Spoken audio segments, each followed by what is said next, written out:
no matter what happens tonight, we have nearly the same delegate lead as we did this morning, and we are on our way to winning this nomination.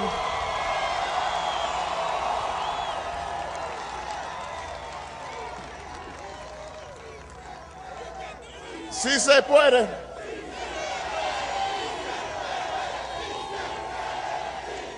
You know,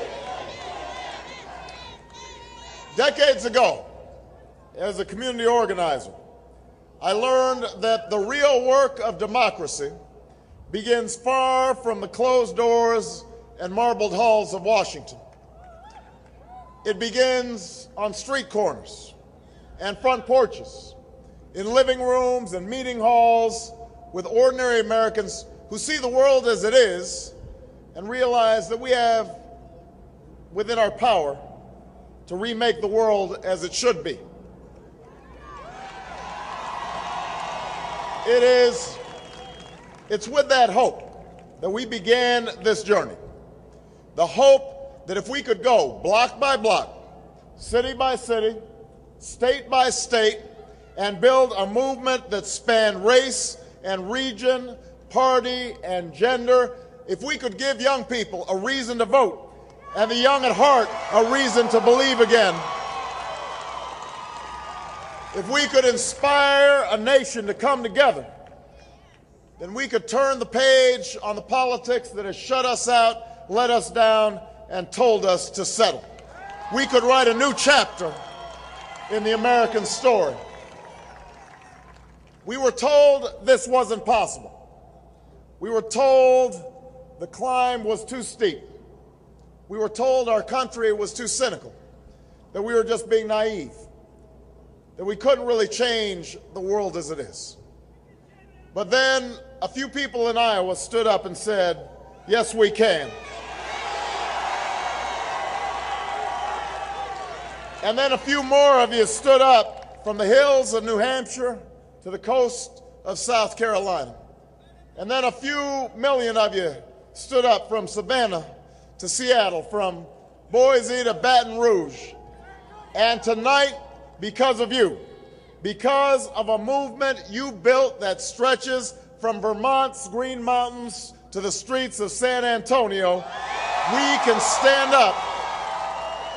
We can stand up with confidence and clarity to say that we are turning the page and we are ready to write the next great chapter in America's story.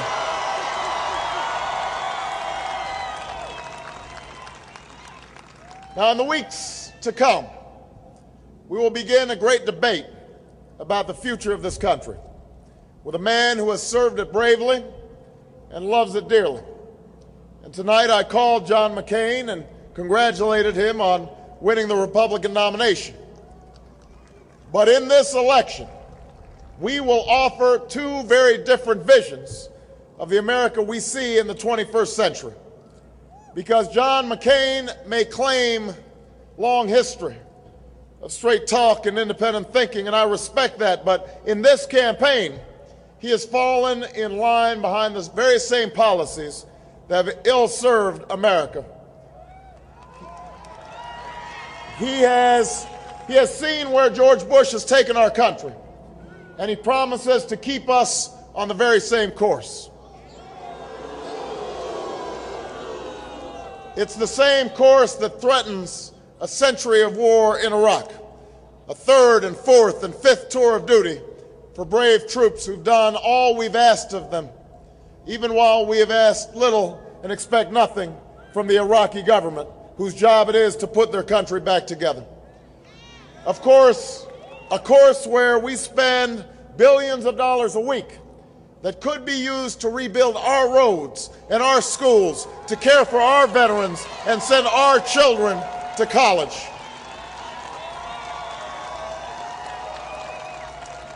It's the same course that continues to divide and isolate America from the world by substituting bluster and bullying for direct diplomacy, by ignoring our allies and refusing to talk to our enemies, even though presidents from Kennedy to Reagan have done just that, because strong countries and strong leaders aren't afraid to tell hard truths to petty dictators.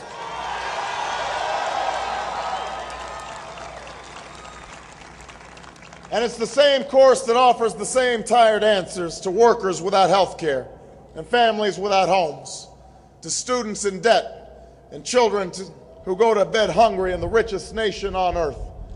4 more years of tax breaks for the biggest corporations and the wealthiest few who don't need them and aren't even asking for them. It's a course that further divides Wall Street from Main Street, where struggling families are told to pull themselves up by their bootstraps because there's nothing government can do or should do, and so we should give more to those with the most and let the chips fall where they may. Well, we are here to say tonight that is not the America we believe in, and this is not the future we want. We want a new course for this country. We want new leadership in Washington. We want change in America.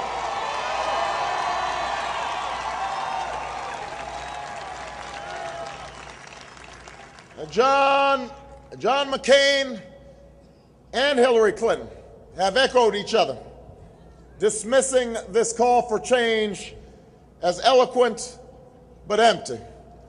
Speeches, not solutions. And yet they know, or they should know, that it's a call that did not begin with my words. It began with words that were spoken on the floors of factories in Ohio and across the deep plains of Texas. Words that came from classrooms in South Carolina and living rooms in the state of Iowa, from first-time voters and lifelong cynics, from Democrats and independents and Republicans alike.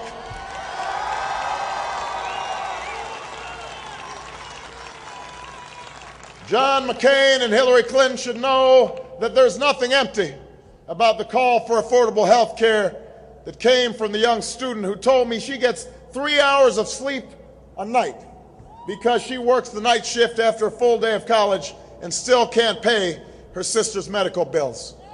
There's nothing empty about the call for help that comes from the mother in San Antonio who saw her mortgage double in 2 weeks and didn't know where her 2-year-olds would sleep at night when they were on the brink of being kicked out of their home. There's nothing empty about the call for change that came from the elderly woman who wants it so badly that she sent me an envelope with a money order for $3.01 and a simple verse of scripture tucked inside. These Americans know that government can't solve all of our problems, and they don't expect it to. Americans know that we have to work harder and study more to compete in a global economy. Americans know that we need to take responsibility for ourselves and our children, that we need to spend more time with them and teach them well and put a book in their hands instead of a video game once in a while. We know this.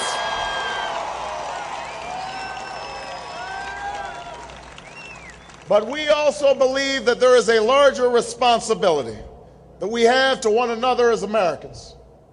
We believe that we rise or fall as one nation, as one people, that we are our brother's keeper, that we are our sister's keeper. We believe that a child born tonight should have the same chances whether she arrives in the barrios of San Antonio or the suburbs of St. Louis, on the streets of Chicago or the hills of Appalachia. We believe that when she goes to school for the first time, it should be in a place where the rats don't outnumber the computers. That when she applies to college, cost should be no barrier to a degree that will allow her to compete with children in India or children in China for the jobs of the 21st century.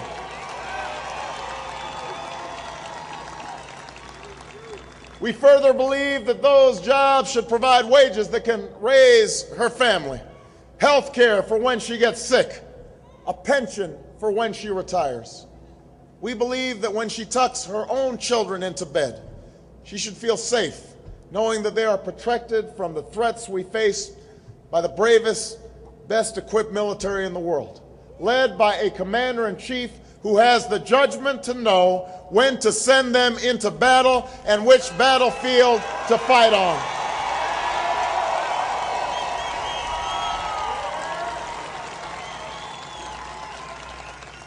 And if that child should ever get the chance to travel the world and someone should ask her, where is she from? We believe that she should always be able to hold her head high with pride in her voice when she answers, I am an American. That is the course we seek. That is the change we are calling for. You can call it many things, but you can't call it empty. If I am the nominee of this party, I will not allow us to be distracted by the same politics that seeks to divide us with false charges and meaningless labels. In this campaign, we will not stand for the politics that uses religion as a wedge and patriotism as a bludgeon. San Antonio, I owe what I am to this country that I love, and I will never forget it. Where else could a young man who grew up herding goats in Kenya get the chance to fulfill his dream of a college education? Where else could he marry a white girl from Kansas whose parents survived war and a Great Depression to find opportunity out west?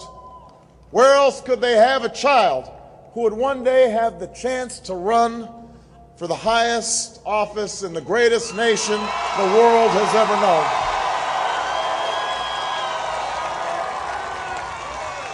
Where else but in the United States of America? It is now my hope and our task to set this country on a course that will keep this promise alive in the 21st century. And the eyes of the world are watching to see if we can. You know, there's a young man on my campaign whose grandfather lives in Uganda. He's 81 years old. He has never experienced true democracy in his lifetime. During the reign of Idi Amin, he was literally hunted, and the only reason that he escaped was thanks to the kindness of others and a few good-sized trunks. And on the night of the Iowa caucuses, that 81-year-old man stayed up until 5 in the morning, huddled by his television, waiting for the results of an election on the other side of the world. The world is watching what we do here. The world is paying attention to how we conduct ourselves, what we say, how we treat one another. What will they see? What will we tell them? What will we show them? Can we come together across party and region, race and religion to restore prosperity and opportunity as the birthright of every American? Can we lead the community of nations in taking on the common threats of the 21st century, terrorism and climate change, genocide and disease? Can we send a message to all those weary travelers beyond our shores who long to be free from fear and want that the United States of America is and always will be the last best hope on earth? We say, we hope, we believe. Yes, we can. Thank you, San Antonio. God bless you. God bless America. I appreciate you.